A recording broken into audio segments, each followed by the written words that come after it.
Hello বন্ধুরা, এইগুলো দেখছো, এইগুলো হচ্ছে হেলাঞ্চোর শাক। হেলাঞ্চো তিতো, এটা দিয়ে আজকে চপ বানাবো। ততক্ষণ এটা ভালো করে বেছে ধুয়ে নিই। হেলাঞ্চো পাতাগুলো ভালো করে ধুয়ে নিয়েছি। আর এখানে বেসন নিয়েছি, লবণ নিয়েছি, সামান্য জিরে গুঁড়ো আর একটু হলুদ গুঁড়ো, যাতে একটু হলুদ হলুদ কালারের হয়। এবার এটা ভালো করে জল দিয়ে গুলে নেব।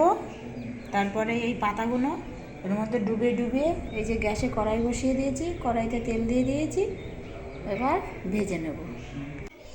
এই বেসনটা গুলে নিয়েছি।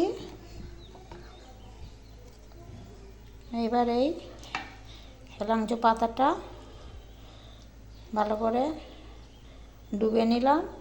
আর এই তেল গরম হয়ে গেছে, তেলে ছেড়ে দিলাম।